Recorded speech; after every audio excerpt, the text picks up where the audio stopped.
Hi guys! Welcome to my channel! Magluto tayo ngayon ng chicken pastel. May special recipe chicken pastel. Tara na! Samahan nyo ako!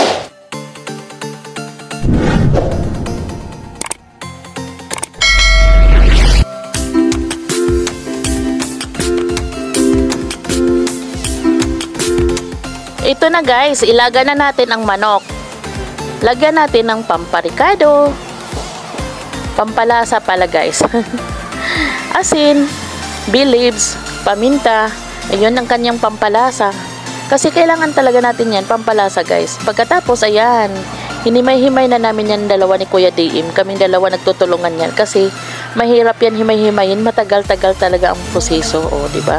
Kailangan magtulungan. Umpisa, hindi pa ako tumulong yan. Pero nakikita ko kasi siya parang nahirapan. Ayun, himay-himay na namin. Ayan guys. Nag-ano na kami ng mantika. Ayan, nilagay na namin ang bawang, sibuyas. Yun naman talaga ang una nating ano guys, yung sibuyas, bawang.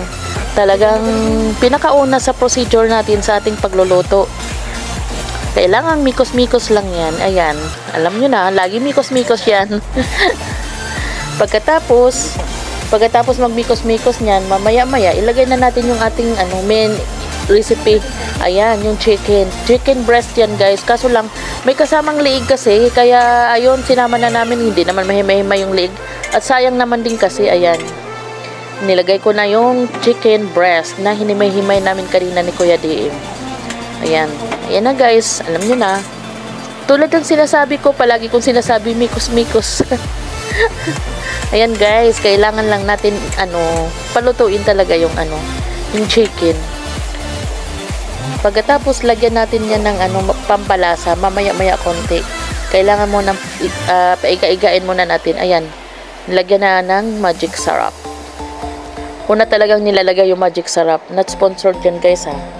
Yung magic syrup. Tapos, nilagyan ng Knorr cubes. Isa din yung pampalasa, yung Knorr cubes guys. Pagkatapos, ilagay na natin ang ating turmeric powder. Ayan, isa din yan. Main ingredients ng ating chicken pastel, yung turmeric powder. Buti na lang may natira pa ako ditong turmeric powder, kaya ayun, nilagay ni Kuya Diim. Wala atang nabili kanina kasi si Kuya Diim naman talaga namamalingki. Ayan, kunting mikos-mikos guys. Kailangan talaga natin ng mikos-mikos yan. Napakasimple, napakadali lang pala lutuin yan kung iisipin mo, pero matrabaho. Yun pa ba'y simple, matrabaho? Charot.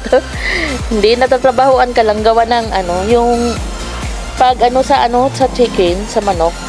Hindi, yung paghimay-himay mo, medyo napatagal kami doon sa himay-himay. Tapos half cook pa ang paggaluto. Siyempre yung iba hindi masyadong luto. Ayan, kailangan natin mikos-mikos yan. Mikos-mikos ni insan hanggat maiga siya. Masarap yan guys, promise. Bago ako nag-voice over dito, talagang natikman na namin yan. At napakain na kami ng napakadami. Talagang taob ang kaldero namin dyan. Yan. Tapos, lagyan natin ng oyster sauce. Ang oyster sauce kasi, isa din yan pampalasa sa ating mga nilulutong recipe. Kaya hindi mawawala sa amin dito ang oyster sauce. Kung ako pa'y mayaman, siguro nag-grocery na ako. Tapos, yun, damihan ko talaga ng oyster sauce. Kasi kada luto namin may oyster sauce talaga. Talagang pampalasa kasi yan, guys.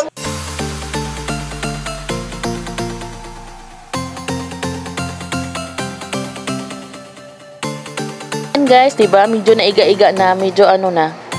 Nawawala na yung sabaw niya. Ayan, pagkatapos, yung mantika na lang ang magluluto sa kanya. Masarap talaga yung masyadong igang-iga. Para lang siyang adobo guys. Kaso lang, ang nakaiba lang talaga, may turmeric powder. Ayan, nilagyan namin ng suka. Ayan. Pagkatapos ng suka, ayan, nilagay na yung sili. Siling maliit. Yun yung yung sinasabing pampaalmoranas. Talagang paborito ng pamilya ang sili. Ayan guys. Talagang tiis-tiis mo na. Kunti na lang maluluto na ang ating chicken pastel. Tapos, ilalagay na natin yung ating toyo. Ayan. Para hindi naman maputla yung chicken pastel natin. Kasama talaga yan sa, chicken pastel yung toyo. Alam nyo ba guys, masarap talaga to, promise, sa totoo lang. Talagang, napadami na naman ang kain ko nito, kaya nag-aalala ako, baka magka-diabetes na ako sa sobrang dami kong kumakain ng kanin. Naku, Diyos ko po. Hindi naman pwedeng hindi magluto ng ulam, ay ang aking mga anak, Diyos ko. Alangan na magugutom. Yung iba, pag hindi gusto ang ulam, ay hindi kumakain. At ang gusto na lang iulam ay gatas. Lalo na yung bunso kong anak. Pag ayaw ng ulam, ay gatas na ang inuulam, o diba? Kaya sabi ko, naku Diyos ko po, ano bang vitamins na makukuha mo laging gatas? Oo nga, may vitamins naman ng gatas. Pero, hindi naman maganda, lagi na lang gatas. Parang hindi na siya nagsasawa. O diba guys, medyo iga-iga na yan. Mikos-mikos, konti talaga. Ayan.